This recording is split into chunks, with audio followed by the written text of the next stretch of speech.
നമസ്കാരം, ഞാൻ ബിജി ഷോളൂർ. പ്രൊഫഷണലി ഒരു ഫുൾ ടൈം ട്രേഡറാണ്. നമുക്ക് വരും ആഴ്ചകളിലായാലും മാർക്കറ്റിന്റെ ടോട്ടൽ ട്രെൻഡ് നമുക്ക് നോക്കാവുന്നതാണ്. സ്ട്രോങ് ബൈയിൽ നിലനിൽക്കുന്നത് USD CAD, അതുപോലെ തന്നെ സ്ട്രോങ് സെല്ലിൽ നിലനിൽക്കുന്നത് Australian dollar, New Zealand dollar, euro, GBP. അതുപോലെ തന്നെ മീഡിയം സ്ട്രോങ് നിലനിൽക്കുന്നത് USD, JPY, അതുപോലെ തന്നെ USC CHF, അതുപോലെ തന്നെ നാസ്ഡാക്ക്. US ഓയിൽ ഒരു മീഡിയം സ്ട്രോങ്ങിലേക്ക് വളറ്റൈൽ മാർക്കറ്റിൽ നിന്ന് ഒരു മീഡിയം സ്ട്രോങ്ങിലേക്ക് US ഓയിൽ കടന്നിട്ടുണ്ട്. അതുപോലെ തന്നെ വോളറ്റൈൽ മാർക്കറ്റ് എക്സ്പെക്ട് ചെയ്യുന്നത് ഗോൾഡ് വോളറ്റൈൽ ആണ്. അതേപോലെ തന്നെ Nifty, bank Nifty, fin Nifty, bitcoin, ഇതെല്ലാം വോളറ്റൈൽ മാർക്കറ്റിൽ തന്നെയാണ് നിലനിൽക്കുന്നത്. ബോത്ത് സൈഡിലേക്കുള്ള ഒരു പ്രോബബിലിറ്റിക്ക് ഒരു സാധ്യതയുണ്ട്. ഡീറ്റെയിൽ ആയിട്ടുള്ള മാർക്കറ്റ് അനാലിസിസ് നമുക്ക് നിഫ്റ്റി, ബാങ്ക് നിഫ്റ്റി, ഫിൻ നിഫ്റ്റി നമുക്ക് നോക്കാം. ഇത് നിഫ്റ്റിയുടെ ഡെയിലി ഗ്രാഫാണ്, ഡേ ടൈം ഫ്രെയിമിന്റെ ഗ്രാഫാണ്. നിഫ്റ്റിനെ കുറിച്ച് നമ്മൾ കഴിഞ്ഞ ആഴ്ചയിൽ സൂചിപ്പിച്ചിരുന്നു. നിഫ്റ്റിക്ക് 23,910 മുകളിലേക്ക് നിലനിർത്തി കഴിഞ്ഞാൽ, ഇതിന്റെ മുകളിൽ സസ്റ്റെയിൻ ചെയ്ത് കഴിഞ്ഞാൽ പോസിറ്റീവ് സെന്റിമെന്റിന് ഒരു സാധ്യതയുണ്ട്. അപ്പൊ നിഫ്റ്റി ആയാലും കഴിഞ്ഞ ആഴ്ചയിലായാലും 23,910 മുകളിലേക്ക് സസ്റ്റെയിൻ ചെയ്തിട്ടാണ് നിലനിൽക്കുന്നത്. ഈ ഒരു ട്രെൻഡ് സ്ട്രോങ് ആയിട്ടുള്ള ഒരു പോസിറ്റീവ് ആണോ എന്ന് ചോദിച്ചാൽ സ്ട്രോങ് ആയിട്ടുള്ള ഒരു പോസിറ്റീവ് അല്ല, ഒരു ബുള്ളിഷ് ട്രെൻഡിലേക്ക് കടന്നിട്ടുണ്ട്. പക്ഷെ വളരെ സ്ട്രോങ് ആയിട്ടുള്ള ഒരു പോസിറ്റീവ് ട്രെൻഡ് അല്ല. ഓരോ റെസിസ്റ്റൻസ് എത്തിയാലും പ്രോഫിറ്റ് ബുക്കിന്റെ ഒരു പ്രഷർ മാർക്കറ്റ് ഉണ്ടായിരിക്കും. ഈ റെസിസ്റ്റൻസ് കാണുന്നത് ഹയർ ലെവലിലേക്ക് ആയാലും റെസിസ്റ്റൻസ് കാണുന്നത് 24,200, 24,400. അപ്പൊ ഈ റേഞ്ചിന്റെ ഇടയിലും സ്ട്രോങ് ആയിട്ടുള്ള റെസിസ്റ്റൻസ് ഉണ്ട്. അപ്പൊ വരും ദിവസങ്ങളിലായാലും ലോവർ ലെവലില് നിഫ്റ്റിയുടെ സിറ്റുവേഷൻ, നിഫ്റ്റിക്ക് ലോവർ ലെവൽ സ്ട്രോങ് സപ്പോർട്ട് നമ്മൾ കഴിഞ്ഞ ആഴ്ചയിൽ നൽകിയിരിക്കുന്ന 23,910 സ്ട്രോങ് ആയിട്ടുള്ള സപ്പോർട്ടായിട്ട് നിലനിൽക്കും. അതുപോലെ തന്നെ 23,800, 23,850 ഈ ഒരു ലെവലിലൊക്കെ നിഫ്റ്റിക്ക് ലോവർ ലെവലിൽ സ്ട്രോങ് സപ്പോർട്ടുകളായിട്ട് നിലനിൽക്കും. ഈ ഒരു ലെവല് റെസിസ്റ്റൻസ് ആയിട്ട് കാണുന്നുണ്ട്. അപ്പൊ അതുകൊണ്ട് തന്നെ ഈ ഒരു ലെവൽ വരുന്ന ഒരു സമയത്ത് ബൈര ഓപ്പർച്യൂണിറ്റി കിട്ടിക്കഴിഞ്ഞാൽ, സ്ട്രോങ് സപ്പോർട്ടിന്റെ അടുത്ത് നിന്ന് ഒരു ബൈര ഓപ്പർച്യൂണിറ്റി കിട്ടിക്കഴിഞ്ഞാൽ യൂട്ടിലൈസ് ചെയ്യാം. അതാണ് വരും ആഴ്ചയിൽ ചെയ്യാവുന്ന ഒരു രീതി. അതേപോലെ തന്നെ സ്ട്രോങ് ആയിട്ടുള്ള റെസിസ്റ്റൻസിന്റെ അടുത്ത് നിന്ന് പ്രോഫിറ്റ് ബുക്കിന്റെ ഒരു പ്രഷർ മാർക്കറ്റിൽ വരും. കുറച്ചും കൂടി ഒരു പോസിറ്റീവ് സെന്റിമെന്റിലേക്ക് കടക്കണമെങ്കിൽ നിഫ്റ്റി 24,200 മുകളിലേക്ക് ക്ലോസിംഗ് ബേസിസിൽ സസ്റ്റെയിൻ ചെയ്യണം. ക്ലോസിംഗ് ബേസിസിൽ സസ്റ്റെയിൻ ചെയ്താൽ പിന്നെ 24,400 അടുത്താണ് നിഫ്റ്റിയുടെ റെസിസ്റ്റൻസ് വരുന്നത്.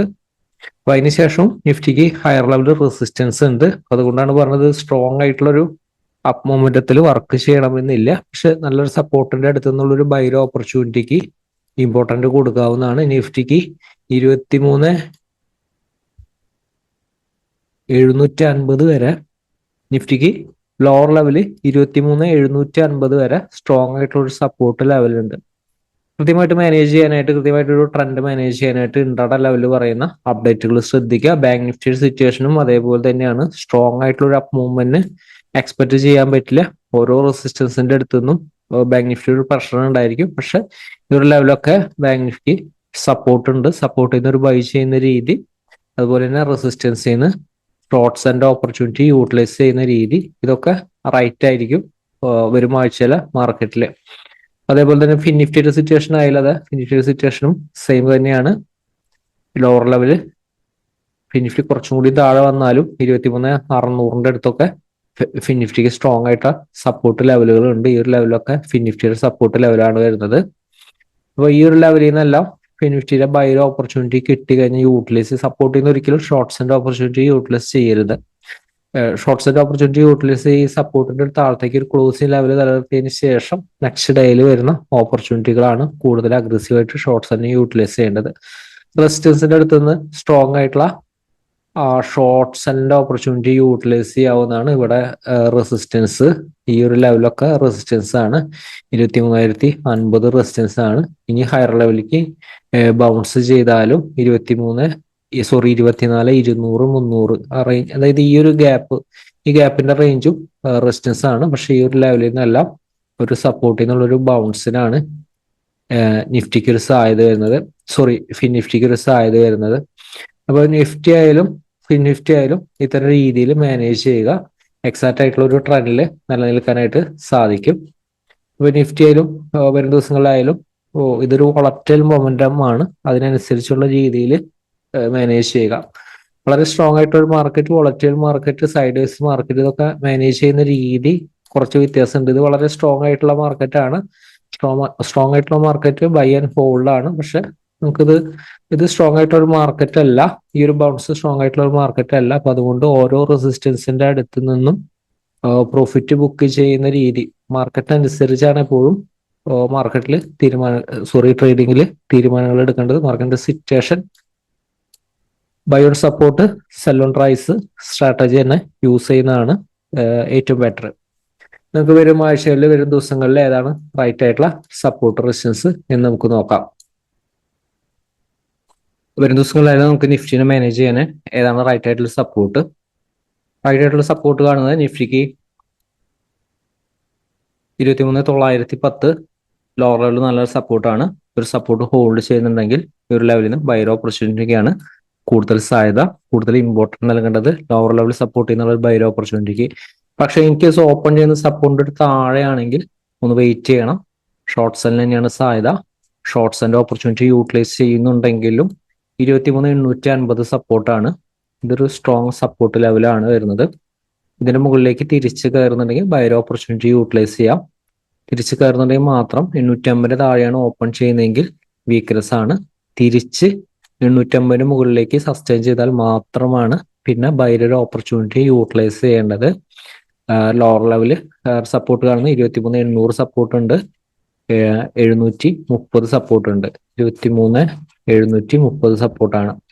ഇതെല്ലാം നിഫ്റ്റിയുടെ ലോവർ ലെവൽ സപ്പോർട്ടുകളാണ്. ഇനി ഹയർ ലെവലിലേക്ക് നോക്കുകയാണെങ്കിൽ നിഫ്റ്റിക്ക് 23,910 മുകളിൽ സസ്റ്റെയിൻ ചെയ്യുന്നുണ്ടെങ്കിൽ 910, 23,940 ഇത് സപ്പോർട്ട് റെസിസ്റ്റൻസ് റേഞ്ച്. ഇതിന് മുകളിലേക്ക് സസ്റ്റെയിൻ ചെയ്യുന്നുണ്ടെങ്കിൽ ബൈക്ക് മാത്രം ഇമ്പോർട്ടൻസ് നൽകുക. റെസിസ്റ്റൻസ് ഇനി കാണുന്നത് 23,060 റെസിസ്റ്റൻസ് ആണ്. 24,060 ഇതാണ് നിഫ്റ്റിയുടെ റെസിസ്റ്റൻസ് വരുന്നത്. അപ്പൊ അതിനുശേഷം നിഫ്റ്റിയുടെ റെസിസ്റ്റൻസ് വരുന്നത് കഴിഞ്ഞ ദിവസങ്ങളിലെ ഈ ഒരു ഹൈയുടെ അടുത്താണ് 24,200, അതേപോലെ തന്നെ പിന്നെ 300ന്റെ അടുത്താണ് സ്ട്രോങ് റെസിസ്റ്റൻസ് ഏരിയ 24,280, അതുപോലെ തന്നെ 24,305, 24,305 ഇത് സ്ട്രോങ് റെസിസ്റ്റൻസ് ആണ്. അതേപോലെ തന്നെ 24,340 ഇത് ഹയർ ലെവൽ റെസിസ്റ്റൻസ് ആണ്. In case opportunity support resistance ഏരിയയിലല്ല കിട്ടുന്നതെങ്കിൽ റൈറ്റ് ഓപ്പർച്യൂണിറ്റിക്കായിട്ട് സപ്പോർട്ട് റെസിസ്റ്റൻസ് ഏരിയയിൽ വരുമ്പോൾ ബൈർ ഓപ്പർച്യൂണിറ്റിയോ ഷോർട്ട് സെന്റ് ഓപ്പർച്യൂണിറ്റിയോ യൂട്ടിലൈസ് ചെയ്യാനായിട്ട് വെയിറ്റ് ചെയ്യുക. ഇത്തരം രീതിയിൽ ഫോളോ ചെയ്താൽ എക്സാക്റ്റ് ആയിട്ട് ഒരു ദിവസങ്ങളിൽ, വരും ആഴ്ചയിൽ നിഫ്റ്റിയുടെ ട്രെൻഡ് മാനേജ് ചെയ്യാനായിട്ട് പറ്റും. അതുപോലെ തന്നെ നിഫ്റ്റിയിലും മെയിൻ ആയിട്ടുള്ള സപ്പോർട്ട് ലെവലിന്റെ താഴത്തേക്ക് ക്ലോസിംഗ് ലെവൽ നിലനിർത്തിയാലും ഹയർ ലെവലിലേക്കായാലും മെയിൻ ആയിട്ടുള്ള റെസിസ്റ്റൻസ് ലെവലിന്റെ മുകളിലേക്ക് ക്ലോസിംഗ് ലെവൽ നിലനിർത്തിയാലും ഈ പറയുന്ന ഒരു ട്രെൻഡിൽ ചേഞ്ച് വരും, വ്യത്യാസം വരും. ആ സമയത്ത് മാർക്കറ്റിൽ അപ്ഡേറ്റ് ചെയ്യാവുന്നതാണ്. നമുക്ക് ബാങ്ക് നിഫ്റ്റി സിറ്റുവേഷൻ നമുക്ക് നോക്കാം. ബാങ്ക് നിഫ്റ്റിയിലും നമുക്കത് എങ്ങനെയാണ് മാനേജ് ചെയ്യേണ്ടത്. തന്നെയാണ് നിഫ്റ്റിയെ പോലെ തന്നെയാണ് ലോവർ സപ്പോർട്ട് ഉണ്ട്. വോളറ്റിലിറ്റി ഉള്ളത് കൊണ്ട് തന്നെ സപ്പോർട്ടിൽ നിന്നൊരു ബൗൺസ് എക്സ്പെക്ട് ചെയ്യാം. 50,800 സപ്പോർട്ടാണ്. അതേപോലെ തന്നെ 50,600 റേഞ്ച് സപ്പോർട്ടാണ്.